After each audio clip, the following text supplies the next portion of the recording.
Amém. Amém.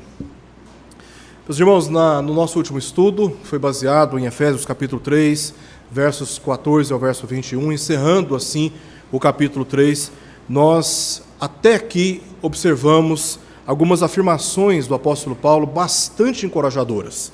Por exemplo, Paulo diz que Deus nos deu vida juntamente com Cristo, capítulo 2, verso 5. Também disse que fomos colocados numa posição espiritual, assentados nos lugares celestiais, também juntamente com Cristo, capítulo 2, verso 6. Que fomos reconciliados com Deus por meio de Cristo. Estávamos separados, mas Cristo nos reconciliou com o Pai. Isso está dito no capítulo 2, versos 3 a 16. Que fomos edificados sobre o fundamento que é Cristo.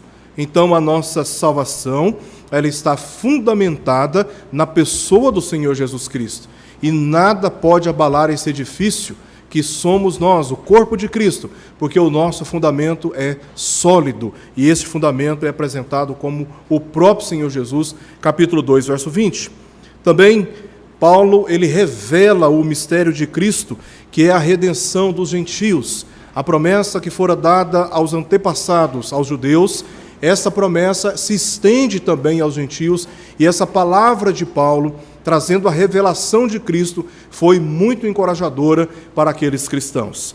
Também lemos que em Cristo, Deus estabeleceu o propósito para a igreja de nela revelar a multiforme sabedoria, fazendo com que a igreja seja um instrumento proclamador da vitória e das virtudes do nosso Redentor diante dos principados e potestades. A igreja, ela expressa, ela demonstra a obra de Deus em Cristo Jesus, pois na igreja a multiforme sabedoria dele é revelada. Também que Cristo habita nos corações dos crentes, capítulo 3, verso 17, que o amor de Cristo pela igreja é imensurável. Profundidade, a largura, a altura, o amor de Cristo pela igreja é imensurável. E por fim, vimos no capítulo 3, verso 21, que a glória de Deus é revelada na igreja por meio de Jesus Cristo. É na igreja que a glória, veremos até um aspecto aqui apresentado por Paulo no final do verso 6 do capítulo 4, que Deus, ele está na igreja, ele revela a sua glória, a sua presença maravilhosa através da igreja. Todas essas afirmações serviram para aqueles crentes de Éfeso até aqui como palavras bastante encorajadoras. Ele ensinou até aqui, o que Paulo ensinou, até aqui, esclarece que os crentes em Cristo estão perfeitamente habilitados a andar, capítulo 4, verso 1, crescer, capítulo 4, verso 15, em Cristo, né? Permanecer firmes contra as ciladas do diabo e resistir o dia mau. Não há justificativa plausível para os crentes que foram alcançados pela graça de Deus continuarem andando como estavam andando antes. Alheios às promessas, à graça de Deus, alheios às bênçãos que Deus derramou e dispensou sobre todos os crentes por meio de Cristo, conforme vimos aqui em Efésios capítulo 1. Com todas essas afirmações, Paulo está dizendo, vocês estão mais do que capacitados, vocês estão mais do que habilitados para andar segundo a vontade de Deus, crescer em Cristo Jesus e permanecer firmes, tanto quanto contra as ciladas do diabo, como também para resistirem o dia mau. Nada pode abalar a nossa fé, nada pode abalar a nossa convicção de salvação na pessoa de Cristo, nada pode nos extraviar do caminho quando temos a maturidade para entender que a obra do Senhor Jesus serve e serviu para nós como fundamento, não só para a nossa salvação, mas também para a nossa santificação. Assim, a nossa posição espiritual em Cristo torna possível a nossa caminhada vitoriosa neste mundo. E a oração que Paulo faz aqui nos versos 14 ao verso 21, relaciona-se com a comunhão com Deus e é combustível nesta jornada de santificação e de lutas espirituais. O apóstolo Paulo não estava apenas tendo experiências com a oração, de falar com Deus, mas ele estava orando ao Pai a favor da igreja, para que a igreja fosse alimentada com essas verdades, fortalecida com estas verdades, assim como ele diz no verso 16, porque é isto que nós precisamos, não apenas da informação, do conhecimento, mas a oração do apóstolo Paulo é que a igreja tenha também uma experiência pessoal com Deus, relacional com Deus. É muito diferente quando você ouve falar do que quando você se relaciona. Você lembra do caso de Zaqueu, em Lucas capítulo 19? Ele ouvia falar tanto de Jesus que quando lhe chegou a notícia de que Jesus passaria pela sua cidade, a cidade de Jericó, ele então se organizou para ter um encontro com Jesus, mas foi surpreendido por uma multidão que o impediu. Então ele passa adiante da multidão e sobe numa árvore, já que não tinha acesso a Jesus, seria muito possível, porque ele era de baixa estatura, ele se contenta apenas em ver Jesus à distância, porque ele ouvia falar muito a respeito dele, ele queria só ter um contato visual. E Jesus falou assim: olha, desce que hoje eu quero posar na sua casa. Então é relacionamento, é isso que Paulo está pedindo para a igreja. A igreja sabia muito, mas faltava aprofundamento desse relacionamento com Deus, dessa intimidade com o Senhor, e é nesse sentido que Paulo está orando pela igreja, para que ela fosse cheia da presença de Cristo pelo Espírito. Isso que nós vimos aqui em nosso último estudo. Hoje vamos entrar no capítulo 4 e leremos aqui o texto dos versos 1 ao verso 6, que diz o seguinte: Rogo-vos, pois, eu, prisioneiro no Senhor, que andeis de modo digno da vocação a que foste chamados, com toda a humildade e mansidão, com longanimidade, suportando-vos uns aos outros em amor, esforçando-vos diligentemente por preservar a unidade do Espírito no vínculo da paz. Há um só corpo e um Espírito, como também fostes chamados numa só esperança da vossa vocação. Há um só Senhor, uma só fé, um só batismo, um só Deus e Pai de todos, o qual é sobre todos, age por meio de todos e está em todos. Vamos ver o que Deus tem a nos dizer através desta passagem. Mas antes, me permita apenas recapitular com os irmãos aqui, rever com os irmãos algumas afirmações, algumas verdades, alguns ensinos que já ministramos aqui em estudos anteriores. Primeiro, vimos no capítulo 1 como Deus dispôs toda sorte de bênçãos espirituais em Cristo aos eleitos. E aí o apóstolo Paulo vai demonstrar no capítulo 2 e o capítulo 3, que essas bênçãos que Deus dispôs em Cristo aos eleitos é resultado da mudança de posição desses mesmos crentes. Eles estavam mortos em seus delitos e pecados, mas Deus em Cristo lhes concedeu vida eterna, os fez assentar em lugares celestiais, e tudo isso foi obra da graça de Deus, porque houve uma mudança de posição. Agora há então bênçãos sobre o crente que está nessa nova posição. Deus não derramou toda sorte de bênçãos espirituais sobre ímpios, sobre mortos espirituais. Não, Deus salvou, Deus redimiu, justificou, Deus removeu a condenação, perdoou os pecados, reposicionou o homem em Cristo e agora dispõe todas as bênçãos em Cristo aos eleitos. Também vimos aqui no capítulo 1, do capítulo 1 até o verso 10 do capítulo 2, Paulo expondo a doutrina da salvação. O objetivo de Paulo até aqui é de mostrar como esta obra da salvação ela foi planejada, capítulo 1, e aí capítulo 2, verso 1 ao verso 10, como ela foi executada em Cristo Jesus. Para depois, a partir do verso 11 do capítulo 2, até o capítulo 4, verso 16, mostrar um dos efeitos dessa salvação, que é de promover unidade naquele contexto de judeus e gentios, que, embora redimidos dos seus pecados, salvos pela mesma graça, ainda estavam convivendo com uma inimizade. E Paulo tem que dizer, olha, a parede da inimizade, verso 14, foi derrubada por meio de Cristo Jesus. Ele fez de ambos um só e aboliu na sua carne toda a lei em forma de mandamentos. Com qual fim? De que, sendo Cristo aquele que satisfaz unicamente a plena lei de Deus, aqueles que creem em Cristo têm a sua suficiência em Cristo.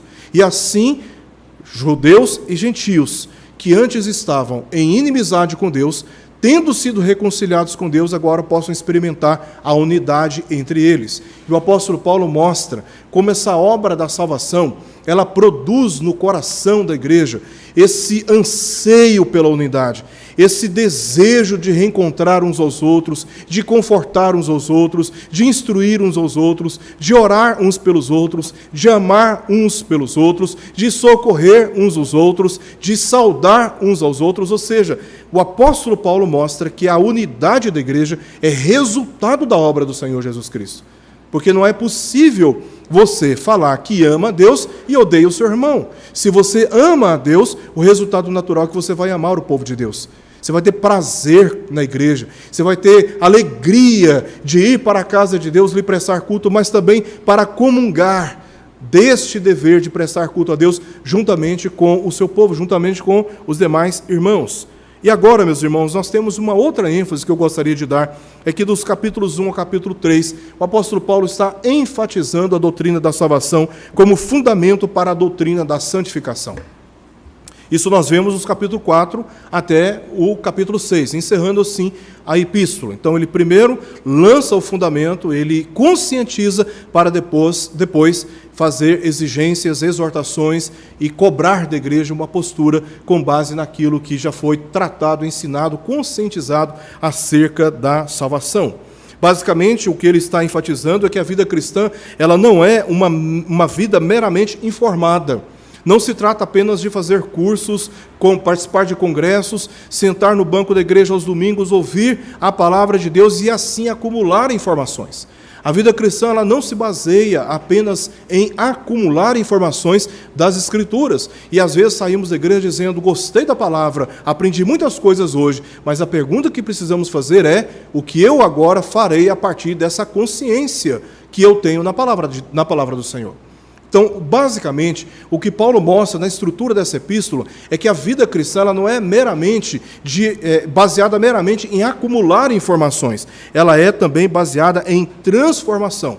A vida cristã ela é orientada por propósitos divinos. Nós temos as Sagradas Escrituras para andarmos de acordo com as Sagradas Escrituras. E se não for assim, nós vivemos apenas uma mera religiosidade. Uma religiosidade sem fé, sem justiça e sem misericórdia. E esses holocaustos, essas gorduras queimadas, esses dízimos do endro, do cominho e da hortelã, tudo isso é palha que o fogo consome e não tem o menor valor para Deus, se não forem acompanhadas da verdadeira fé na pessoa de Jesus Cristo, se não houver santo temor na presença do Senhor. Você lê, por exemplo, Isaías 58, Deus está aborrecido com o jejum que Ele mesmo instruiu o povo de Israel. Porque Ele está dizendo, não é esse o jejum que eu pedi para vocês. Ele instrui a respeito do jejum e está dizendo, olha, não é esse o jejum que eu estou pedindo de vocês. Vocês acham que jejum é dieta? Jejum é um exercício de fé. Se não houver fé, se não houver temor, se não houver amor a Deus, se não houver conteúdo, essa capa, essa carcaça, não vale nada para mim. Eu não me agrado disso. Então é preciso... E aqui nós lendo Efésios, somos convencidos e exortados com esta verdade, de que nós aprendemos e nos conscientizamos da maravilhosa obra da salvação a nosso favor. E por essa consciência somos agora desafiados a sairmos daqui, a cada vez que nós aprendemos sobre as Escrituras, com o esforço aprimorado de diligentemente fortalecer a nossa santificação, nos abdicando de sentimentos, pensamentos, de decisões, de comportamentos que não estão de acordo com as Sagradas Escrituras. Senão, nós vamos simplesmente subestimar a vida cristã, tornando-a apenas uma experiência de acumular informações, e não é isso que o apóstolo Paulo nos ensina em Efésios.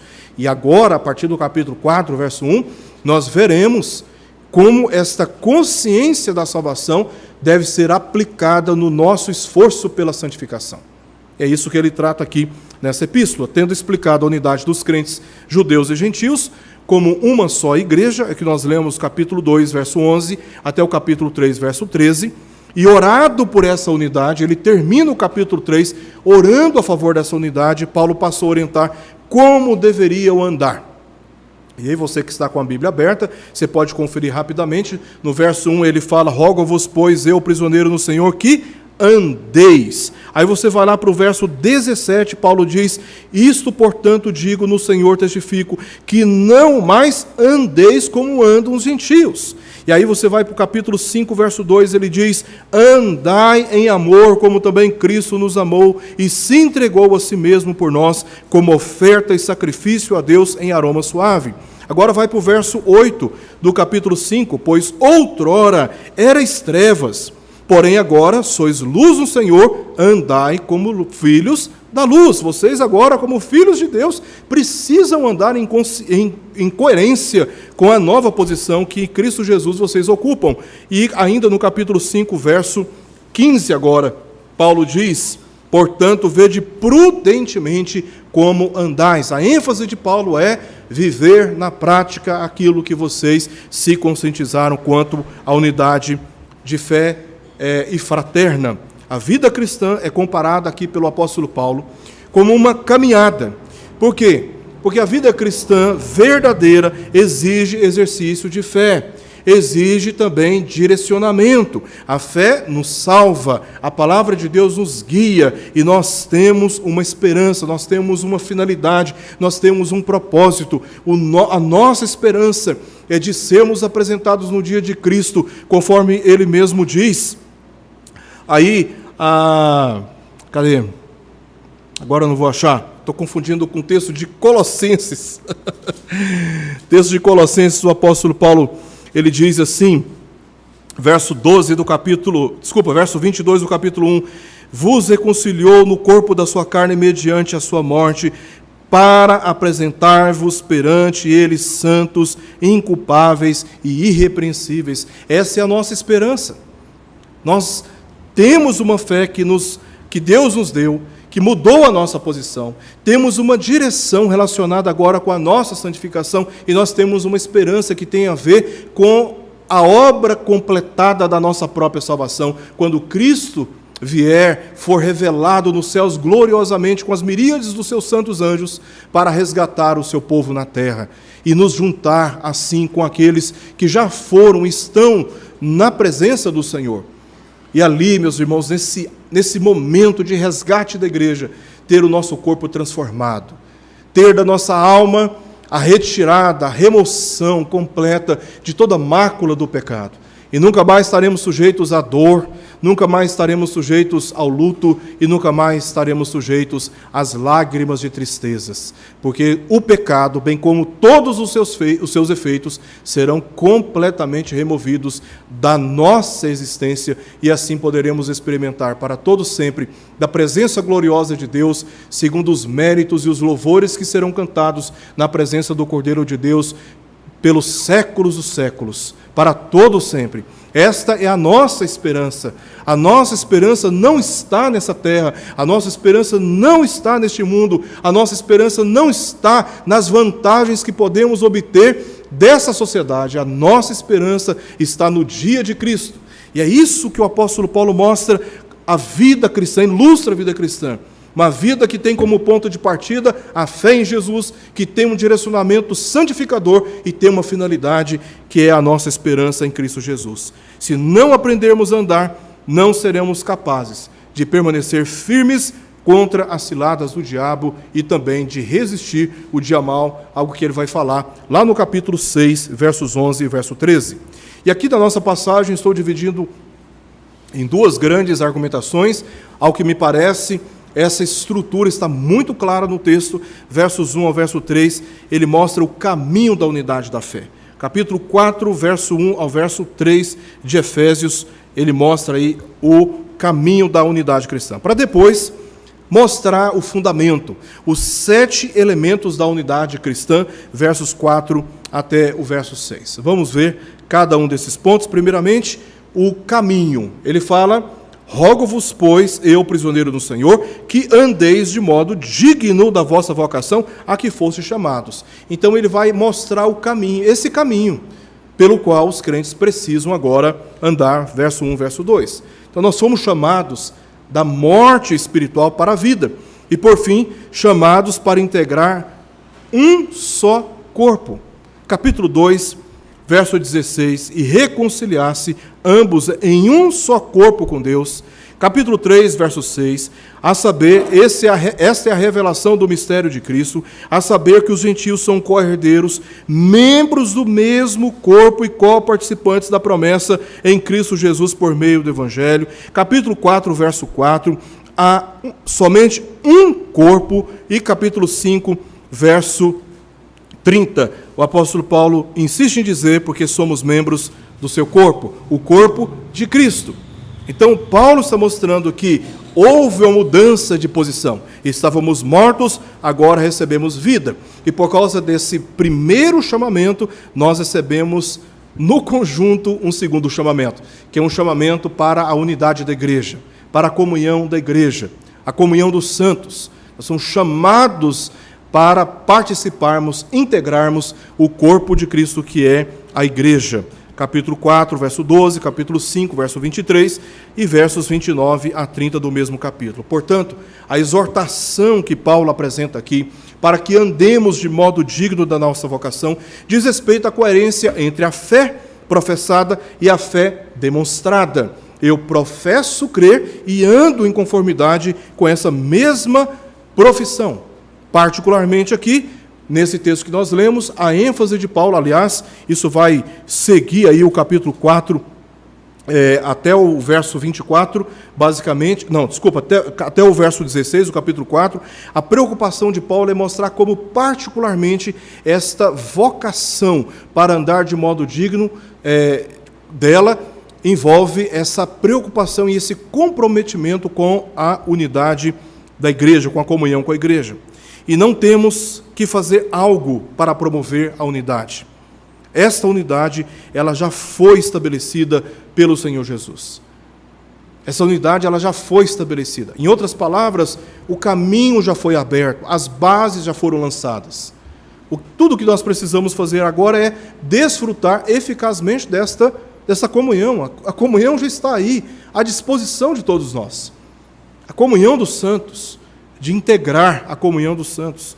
Então, essa obra, Cristo já fez por nós, e a exortação é para que desfrutemos dela. Isso não tem nada a ver com a uniformidade organizacional, promovendo uma mega igreja. Então, como antigamente, antes da Reforma Protestante, havia uma só igreja, né? A Igreja Católica Apostólica Romana.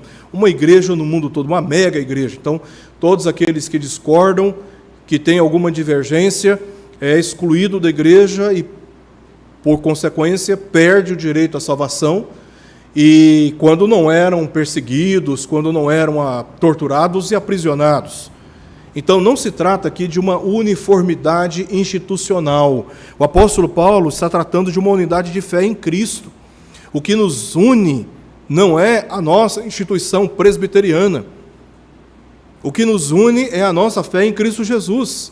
E todos aqueles que professam a verdadeira fé na pessoa de Jesus Cristo se faz parte, integra o corpo da igreja que nós chamamos de igreja invisível.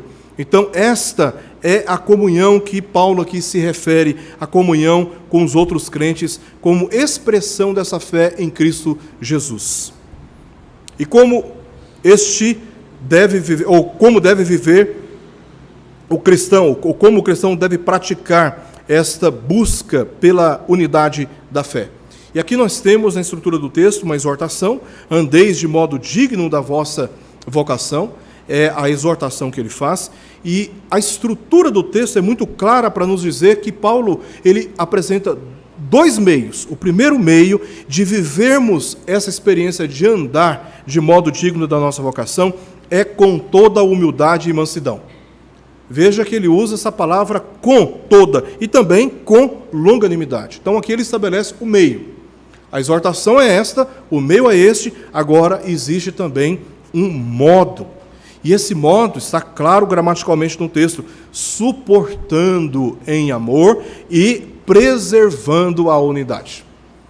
Versos 1 ao verso 3, essa estrutura que o apóstolo Paulo nos apresenta da sua argumentação doutrinária. Então, andar com toda a humildade e toda a mansidão é um meio pelo qual ele está indicando. Porque uma coisa é, andem de modo digno. Tá, mas como? Ele está deixando claro para nós aqui o caminho.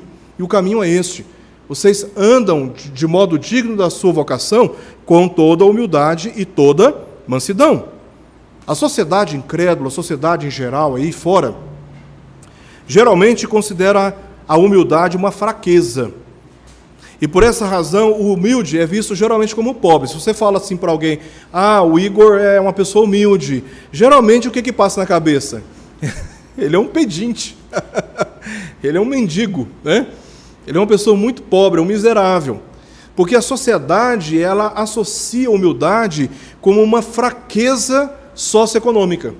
Essa é uma mentalidade, um senso comum que, pelo menos na nossa cultura, no nosso povo, existe a respeito da humildade.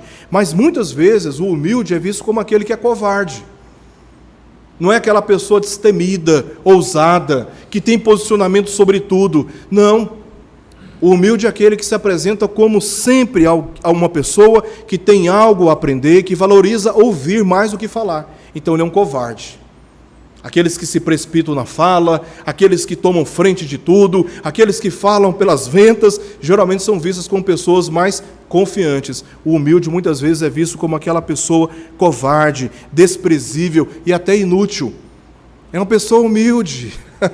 Ele não tem muito o que oferecer, né? Sendo muitas vezes, por isso, tratado como objeto manipulado para a prática de abuso da sua bondade e servidão. Porque esses humildes, geralmente, eles são muito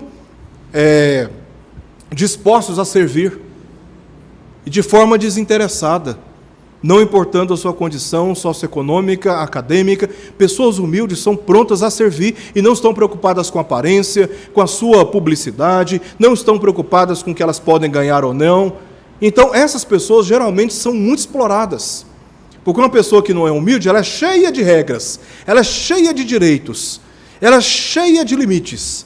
Então, você não se sente muito confortável ao lidar com uma pessoa orgulhosa. Mas com uma pessoa humilde é tão acessível, você sente que ela te dá atenção, você percebe que ela está interessada no seu bem, ela vai para a sua casa preocupada com você e procura fazer algo para te servir, e geralmente, infelizmente, essas são as pessoas mais exploradas, mais incompreendidas e mais tratadas com injustiça. Então, a sociedade mundana, pecaminosa, incrédula, desprovida da consciência bíblica do Evangelho de Cristo, geralmente tem essas concepções equivocadas a respeito da humildade. Mas o que nós lemos nas Escrituras é que a humildade, ela é uma virtude de Cristo, ela nos identifica com Cristo. Jesus mesmo faz aquele convite: vinde a mim todos estáis cansados e sobrecarregados, e eu vos aliviarei. Tomai sobre vós o meu jugo e aprendei de mim, porque eu sou manso e humilde de coração, e achareis descanso para a vossa alma. Então, nos associando com Cristo, nós temos a chance de nos identificar com Ele, porque Ele é humilde e manso de coração. Também a humildade é sinal de grandeza. Capítulo 18, versos 3 ao verso 4, o Senhor Jesus, vendo toda aquela discussão de grandeza entre os discípulos, Ele, na casa de Pedro, toma uma criança, coloca no meio dos discípulos e fala: olha, quem não se tornar semelhante a essa criança não é digno do reino dos céus. E aí Jesus usa aquela criança para fazer uma analogia e assim demonstrar a verdadeira grandeza no reino dos céus. Humildade, ela é um sinal, na verdade, de grandeza e não de covardia, de fraqueza. Só os fortes são humildes. Os orgulhosos são os mais fracos. Tão fracos, que Deus resiste o soberbo, mas dá graça aos humildes. Também a humildade é a característica dos eleitos de Deus. Colossenses, capítulo 3, verso 12. Revesti-vos, ó eleitos. E aí, uma das vestes dos eleitos é com toda humildade. As vestes da humildade são vestes dos eleitos de Deus, daqueles que verdadeiramente são crentes em Cristo Jesus. Eles não têm prazer na soberba, na altivez, na arrogância, no orgulho. Eles têm repúdio, assim como Deus odeia e resiste o soberbo. Nós também temos muita dificuldade com pessoas arrogantes, porque as vestes da verdadeira piedade são vestes de humildade. Você olha para o Filho de Deus que veio ao mundo deixando toda a sua suntuosa glória celestial para se colocar na condição de semelhante a nós, homens, se colocando na condição de um servo, de um escravo. A humilhação de Cristo de ter deixado a sua glória, esvaziando-se de si mesmo e vindo ao mundo e não ter por usurpação o tomar o lugar de Deus, mostra que a humildade, ela é uma característica daqueles que se identificam com Cristo. Também a humildade oportuniza a bênção de Deus, e aqui o texto, nós temos duas passagens que mostram como Deus ele abençoa os humildes, como Deus ele estende a sua mão e abençoa aqueles que são humildes. Paulo não abordou a humildade e a bondade como a sociedade incrédula. Ele se referiu a uma nova disposição para obedecer a Deus como exercício da fé, a favor do qual orou também pelos crentes. Porque Paulo diz, com toda a humildade e mansidão. A palavra mansidão na língua portuguesa pode passar a ideia de uma pessoa tranquila, Mas esta palavra, ela que aparece aí na língua grega, ela tem um significado um pouco diferente. A pessoa mansa é uma questão de semântica, A palavra mansa, ela nos remete a uma pessoa tranquila, serena. Mas a palavra mansa que aparece aqui no grego é uma palavra que nos faz entender alguém que é gentil, que é espiritualmente ou emocionalmente uma pessoa gentil, disposta, bondosa de coração. Então, a humildade, ela está associada aí com esta capacidade de tratar os outros verdadeiramente com bondade.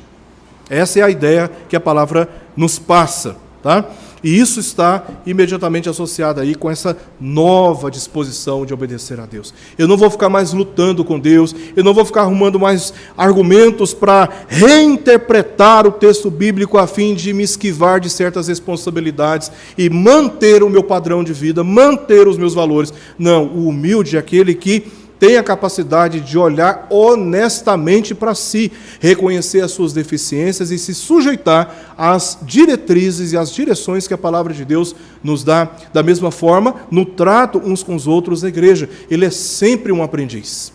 Ele sempre está pronto para ouvir e aprender com os seus erros, com os erros dos outros. Enquanto a humildade reflete a santidade de Cristo, o orgulho reflete o caráter do pecado. O orgulhoso não toma a iniciativa de servir os outros se não for servido antes. O orgulhoso divide relacionamentos, exaltando suas opiniões sobre a dos outros. Ele está o tempo todo argumentando com você, mostrando que ele sempre está certo e que você ou o outro sempre está errado. De forma sutil nos relacionamentos ele está apenas dizendo que ele é o melhor, que ele tem as melhores percepções, que ele sabe o que é melhor. Ele sempre, de forma sutil nas relações, ele está dividindo relacionamentos, resiste confessar os pecados, uma dificuldade imensa. Internamente ele reconhece os seus pecados. Externamente, ele não reconhece pecados. Ele não pede perdão, por exemplo. Pessoas orgulhosas resistem a confessar os seus pecados, não aceitam ser confrontados. Se forem confrontados, aí o caldo entorna, como diz popularmente aqui na nossa terra. Ele não aceita ser confrontado. Ele até vai meditar sozinho depois, mas a reação dele quando confrontado é sempre uma reação de autojustificativa, de agressividade, de acusações. Aquele que está o acusando de certos erros, ele vai responder com acusações. Ele, no fim, está querendo dizer que ele é inocente, ele não tem pecado nenhum, porque ele é altivo. Ele é uma pessoa destacada moralmente em relação aos outros, então ele não aceita ser confrontado e, por isso, não aceita mudar. Tem pessoas que você fica 1, 2, 3, 4 anos aconselhando, falando a mesma coisa, exortando, mostrando as Escrituras, e a cada encontro são explicações para justificar o mesmo comportamento, e você vai aconselhando, orientando. Chega uma hora que você fala, esse irmão não quer se arrepender. Eu já tive algumas experiências em gabinete pastoral que eu disse, hoje é o nosso último encontro. Eu não me disponho a atender vocês mais. Inclusive, tem um casal que chegou a sair da igreja. Porque eu disse abertamente, vocês passaram por este e por este pastor. E eu estou aqui com vocês há 1 ano e meio aconselhando, e eu estou vendo o mesmo comportamento. Vocês não estão se arrependendo, vocês estão me fazendo perder tempo, e eu estou fazendo vocês perder o tempo de vocês. Então vamos ser francos, e vamos reconhecer que, não havendo disposição para mudar comportamentos, mudar valores, nós estamos perdendo nosso tempo. Que isso, pastor? Não, é a verdade. O histórico de vocês é um histórico de pessoas que não querem mudança de vida. Ficaram aborrecidos e saíram da igreja. Já enviaram carta, já foram transferidos já para outra igreja. Né? Então, orgulhosos, irmãos, são pessoas que amam o pecado. E não tem nada que você fale, que você grite, que você apele, que convença a abandonar o pecado, porque ele ama mais o pecado do que os conselhos da palavra de Deus. E como ele não tem poder para mudar ninguém, chega uma hora que ele fala, olha, estou perdendo meu tempo, tem outras pessoas para dar atenção, tem outras pessoas que eu preciso tentar ajudar. Agora eu vou gastar meu tempo com pessoas que não querem mudança de vida? Cada um precisa assumir a responsabilidade diante da palavra de Deus. E o aconselhamento não é para mimar comportamentos pecaminosos, é para confrontar comportamentos pecaminosos. Né? Então, soberbos, arrogantes, eles resistem a confessar pecados, não aceitam ser confrontados e também não aceitam mudar de vida. E são intolerantes com os outros e desprezam os mais simples. Agora você imagina a devastação de um orgulhoso no meio da igreja. É por isso que Paulo está mostrando qual é o meio de andar de modo digno da nossa vocação. É com toda humildade e mansidão.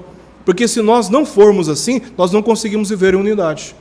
Nós somos muito diferentes uns dos outros, temos opiniões diferentes sobre o mesmo assunto, e aí se nós não tivermos humildade no trato, se nós não formos gentis no trato uns com os outros, o que vai acontecer é que a nossa unidade ela vai começar a ser enfraquecida. Sem humildade e tratamento manso dos relacionamentos, a unidade da igreja é ameaçada, nem sempre quanto à fé em Cristo. Isso não diz respeito à perda de salvação, porque nós não acreditamos em perda da salvação, porque a salvação e a sua preservação não depende do que nós fizemos ou deixamos de fazer. Ela é uma obra expiatória, exclusiva e satisfatória em Cristo Jesus. Então, nós não cremos na perda da salvação. Mas, em relação à perda de relacionamentos fraternos, sim. Nós não perdemos a nossa salvação. Podemos passar a viver uma vida cristã enfraquecida, vergonhosa diante da sociedade que nos odeia, por perdermos ou deixarmos perder oportunidades de cultivo e de fortalecimento da nossa intimidade com o Senhor. E aí, meus irmãos, por consequência disso, o primeiro sinal de uma perda, de um enfraquecimento da nossa comunhão com Deus é quando nós perdemos e desprezamos e subestimamos e abrimos mão da comunhão com a igreja. Então, o nosso relacionamento fraterno como igreja começa a enfraquecer como resultado do enfraquecimento da nossa comunhão com o Senhor. E aqui Paulo também diz, não apenas andar com toda humildade e mansidão, mas andar com longanimidade, é um meio desta caminhada. Aqui Paulo se refere exatamente à necessidade de exercitar paciência com as diferenças presentes nos relacionamentos. Longanimidade, a capacidade de suportar uns aos outros. Os irmãos me suportam, porque eu não sou perfeito, e eu suporto os irmãos porque também não são perfeitos. Então, a longanimidade é essa capacidade de você estender a sua paciência até um determinado limite possível, né? Então, aqui Paulo ele se refere exatamente a essa necessidade de suportar as diferenças nos relacionamentos. A humildade e mansidão se referem à prática e a longanimidade à causa. Por que eu trato os meus irmãos com humildade? Nossa, como me incomodou aquele comportamento, aquela palavra. Mas por que eu trato o meu irmão com humildade e com um tratamento gentil? Porque eu estou sendo movido por uma causa, que é de suportar o meu irmão, de suportar a minha irmã, né? Então aqui a longanimidade é a causa, e a longanimidade nunca cede, não importa a ofensa ou o prejuízo que os outros podem causar. Ele nunca cede, ele não deixa de ser humilde, manso, porque ele tem a capacidade de suportar o máximo possível os demais. Então, associada com a humildade e mansidão, a longanimidade não alimenta a disposição pecaminosa de pagar o mal com o mal. Não faz isso, né? Então, na nossa relação como igreja, na nossa fraternidade, em nossa comunhão cristã, tratar os outros com humildade e mansidão, associada com a longanimidade, nós aprendemos a não pagar o mal com o mal. Também é uma das mais destacadas virtudes do Pai, a longanimidade. Deus é longânimo para conosco.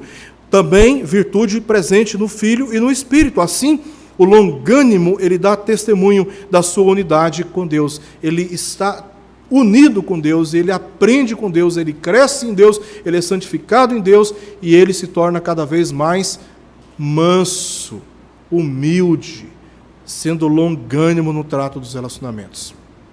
Imagina, irmãos, se nós fôssemos responder aborrecimento com aborrecimento, ofensa com ofensa, discórdia com discórdia, senso de injustiça com injustiça, suspeita com suspeita, maledicência com maledicência, e todas esses carrapichos do mundo que nós ainda carregamos nas nossas relações dentro da igreja. Imagina se fôssemos reagir e lidar com esses valores uns com os outros. Como seria a nossa história, né? E eu me lembro aqui do que Paulo fala em Gálatas,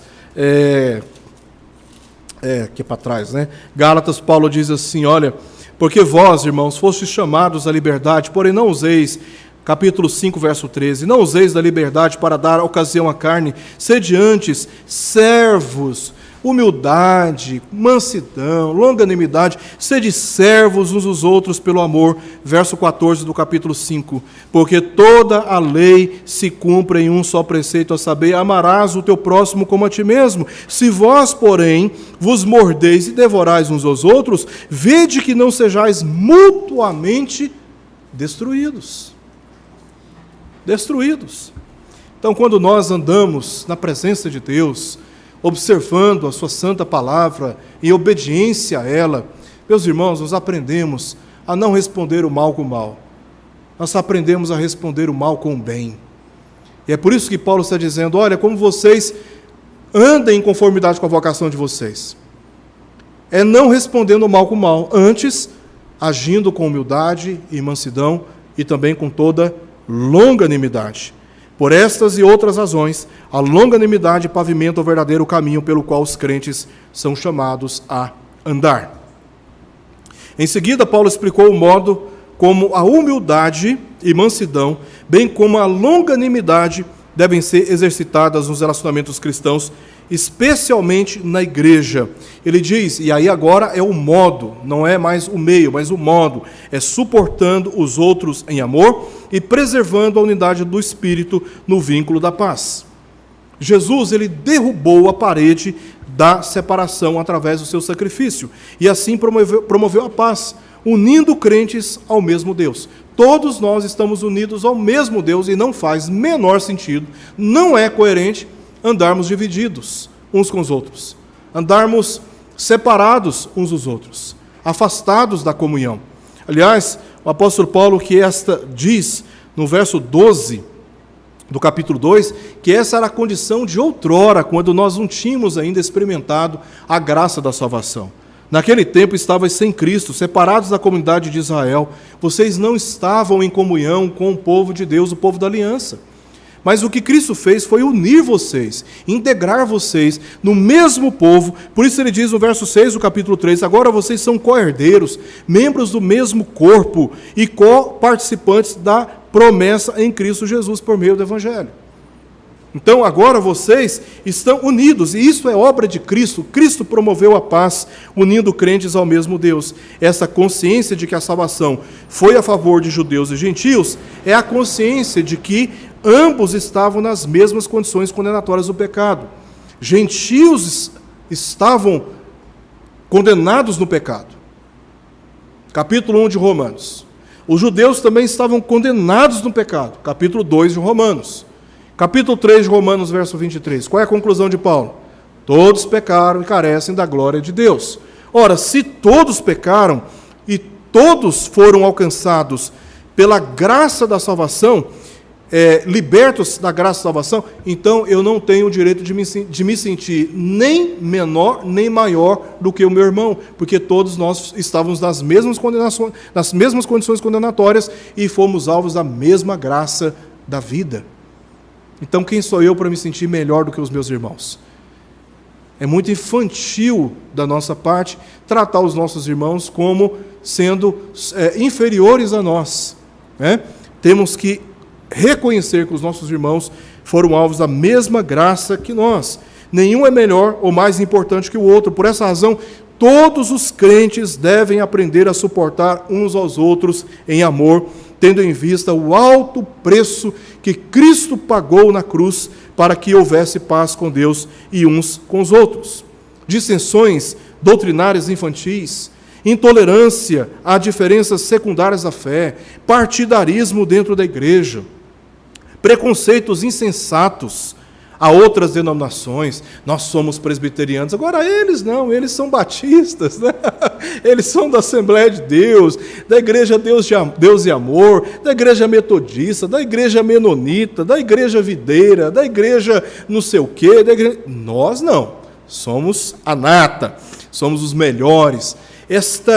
Esses preconceitos insensatos a outras denominações apenas atacam a unidade do Espírito e desprezam a obra da cruz, porque todos nós, presbiterianos, como aqueles que integram outras denominações evangélicas, todos nós estávamos perdidos por causa do mesmo pecado. Como filhos de Adão, herdamos a condenação, a sentença de condenação. Mas aprove a graça de Deus nos alcançar e nos unir como um só povo na presença de Deus, cuja cabeça é Cristo Jesus.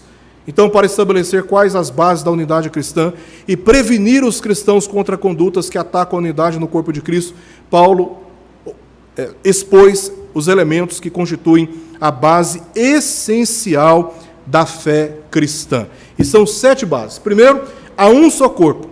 Aqui Paulo está se referindo, na verdade, meus irmãos, esses 7 elementos formam uma verdadeira confissão de fé. Primeiro, há um só corpo. Refere-se à igreja invisível que nós falamos na teologia. É a igreja visível, que é formada por aqueles que professam externamente a fé em Cristo Jesus, que integram instituições religiosas, cristãs na face, no mundo, mas existe a igreja invisível, que é a igreja verdadeira ou igreja real. Por trás daquela que aparentemente se reúne, existem aqueles que verdadeiramente são salvos e eleitos de Deus. Esta igreja, ela é universal, e aqui está o sentido da palavra católica. A palavra católica significa universal. Então, a igreja universal é a igreja de todos os redimidos de Jesus Cristo de todos os tempos, passado, presente e aqueles que ainda haverão de crer até a vinda do Senhor Jesus Cristo. Enquanto o número dos eleitos não for completado, Cristo não virá. Por isso a ordem que preguemos o Evangelho a todo mundo. E se nós não pregarmos, as pedras clamarão, mas os propósitos de Deus estabelecidos e fixados no tempo haverão de se cumprir. E o plano que Deus estabeleceu será perfeitamente realizado, assim como nós lemos no livro de Apocalipse. Não tem mistério nenhum. Já está no livro de Apocalipse, você tem ali o começo, meio e fim da história. Tudo devidamente planejado e tudo perfeitamente executado. Então, um só corpo é a igreja invisível. Crer que Cristo Jesus, Deus em Cristo Jesus, Ele constituiu para si um só povo, o povo de Deus. E os 24 anciãos são os representantes da humanidade redimida na presença de Deus, da antiga e da nova aliança. Também há um só Espírito, e aqui Paulo se refere ao Espírito Santo que sela os eleitos, que é o penhor da nossa herança, que habita na igreja e dá aos crentes a disposição para promover a paz.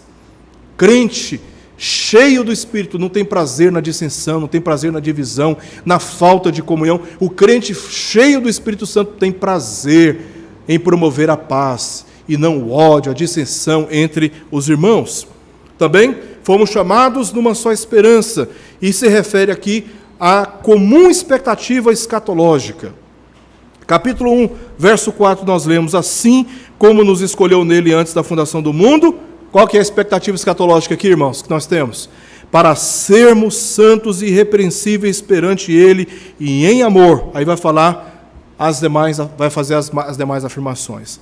Também nós temos na Epístola de Pedro, verso 18, iluminados os olhos do vosso coração, para saberdes qual é a esperança do seu chamamento, qual a riqueza da glória da sua herança nos santos. Então, fomos chamados numa só esperança, ou seja, todos nós, crentes em Cristo Jesus, temos uma só expectativa escatológica, uma firme confiança de que a boa obra que Deus começou em nós será completada no dia de Cristo Jesus. Quarto elemento, quarta pedra desse fundamento da fé: há um só Senhor. E aqui Paulo está se referindo ao Senhor Jesus Cristo, o cabeça da igreja, como o único que detém autoridade suprema, o único mediador e o único salvador. Não existe possibilidade de salvação se não for por meio de Jesus Cristo, como Lucas diz em Atos capítulo 4, verso 12, que não há outro nome pelo qual importa que sejamos salvos. Há um só Senhor, que é o cabeça da igreja e salvador do corpo. Também há uma só fé. Certamente Paulo não se referiu a uma fé objetiva, ou seja, o corpo doutrinário que nós encontramos em algumas passagens das Escrituras. Certamente ele não está se referindo a esse sistema doutrinário de exposição doutrinária, mas a uma fé subjetiva em Cristo Jesus. Essa fé que o Espírito Santo coloca no coração dos eleitos de Deus, para internamente crer em Deus. É óbvio que a salvação, como nós já vimos aqui, ela vem por meio do Evangelho, pela pregação do Evangelho. Mas o que acontece quando os eleitos de Deus ouvem o Evangelho e que, segundo a graça de Deus, no tempo que o próprio Deus determinou, o que acontece com eles? O Espírito Santo coloca uma convicção interna no seu coração, com tanta intensidade que ele não consegue resistir o chamado de Deus para a sua salvação. Então, esta fé, certamente, é esta fé que nos conduziu a Cristo, que nos uniu a Cristo, a uma só fé, a uma só convicção, a um só chamamento do Espírito, para que todos nós nos unamos em Cristo Jesus. Ele continua dizendo que há um só batismo. Aqui pode se referir ao batismo com água, que é um símbolo externo da fé interna. Eu creio, e como que eu demonstro aquilo que ninguém pode perceber? Através do batismo eu torno público a minha posição em Cristo. Eu demonstro, através do comprometimento ritual do batismo com água, que eu de fato creio em Jesus. Ou pode também se referir a uma identificação do crente com Cristo na sua morte, ou seja, uma fé subjetiva. Tá? Um batismo subjetivo. Mas o contexto analisado com muito cuidado aqui de Efésios nos leva a acreditar que é mais provável que o apóstolo Paulo estava se referindo ao batismo com água, esse rito externo do batismo, como demonstração pública. Esse é o aspecto objetivo do quê? Daquilo que ele está falando, irmãos, juntamente com o batismo, da fé, de uma única fé e de um único Senhor, que são aspectos subjetivos. Então, o batismo vem como elemento final de um processo de crer em um único Senhor, que é Jesus Cristo, demonstrado, por fim, através do batismo. Por fim, ele diz: há um só Deus e Pai de todos. Aqui, é claro, está se referindo a Deus como divinamente soberano e progenitor de todos os crentes. Não sei se você pode observar no texto, ele usa 4 vezes a palavra todos. Por que ele está usando num verso tantos todos, Há um só Deus e Pai de todos, o qual é sobre todos, age por meio de todos e está em todos.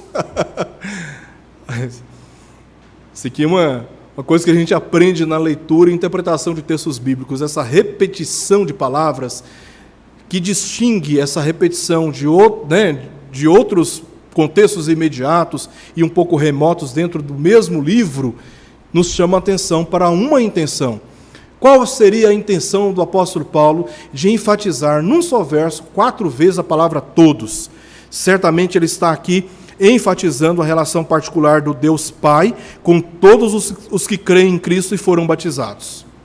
Porque é isso que ele está falando, de uma só fé, em um só Senhor e um só batismo. Então, isto meio que delimita um povo. O povo que está unido em um só corpo. O povo que está unido pelo vínculo do mesmo Espírito. O povo que tem uma só esperança. Seria incoerente usar essa passagem para dizer que Paulo está se referindo à humanidade como um todo. Mas não, Paulo está falando aqui, primeiro, diretamente para o gentio convertido, e está escrevendo para os crentes de Éfeso. Em segundo lugar, que o próprio contexto imediato da passagem está apontando exatamente para aqueles que receberam a obra da salvação e estão sendo conscientizados da necessidade de andar em conformidade com essa salvação. Então, Paulo não poderia estar falando de uma forma indistinta, e ele termina dizendo ou declarando a soberania deste Deus que, por meio de Cristo, nos justificou dos nossos pecados, nos concedeu a vida eterna, e o Espírito Santo que selou-nos, e Ele é o penhor, e Ele é quem habita nos crentes, é Ele quem dá fé aos crentes, é Ele quem santifica os crentes, é Ele quem nos faz lembrar das palavras do Senhor Jesus Cristo. Deus soberanamente arquitetou a salvação, por isso Deus é aquele que age por meio de todos, por isso Deus é aquele que está em todos, a presença de Deus está entre nós por meio do seu Santo Espírito. São declarações de fé. E para terminar, meus irmãos, há uma observação importante que merece a nossa atenção sobre esses 7 elementos que constituem a base essencial da fé cristã. É a Santíssima Trindade. Ela é parte integrante da lista. O único corpo de crentes vinculado à paz por um Espírito. Então, todos eles têm uma esperança. Esse corpo é unido ao seu único Senhor, que é Cristo, pelo único ato de fé, cuja identidade com Ele é declarada por um único batismo. Um Deus e Pai é soberano sobre todos, age por meio de todos e está em todos. Todos os 7 elementos estão unidos à Trindade e são, por isso, inseparáveis, como um corpo doutrinário, uma base desta caminhada, desta jornada da vida cristã, que é dirigida com propósitos santificadores da nossa vida, e, por fim, chegarmos ao dia de Cristo com as nossas almas e as nossas vidas completamente rendidas aos pés daquele que unicamente julga a todos retamente. E o seu nome é Jesus Cristo. Amém? Vamos orar? Amado Deus, obrigado pela Tua santa palavra e por aquilo que ela tem nos instruído toda quarta-feira. Nós te bendizemos por essa oportunidade singular que o Senhor nos concede no meio dessa semana. Permita-nos, Senhor, continuar firmes, lendo a Tua palavra, meditando na Tua palavra, extraindo dela lições que podem tornar a nossa caminhada, Senhor, mais fortalecida, a fim de resistirmos às ciladas do diabo que tentam nos enganar e também o dia mau que todos nós, Pai, mais cedo ou mais tarde, acabam enfrentando. Que o Senhor nos sustente, que o Senhor nos guie, e que o Senhor, ó Deus, nos dê a graça de chegarmos no último dia na presença do Teu Filho e ouvirmos da sua boca as palavras: fostes fiéis no pouco, sobre muito te colocarei, entra no gozo do Teu Senhor. Esta é a nossa esperança e por isso oramos em nome de Jesus. Amém. Amém.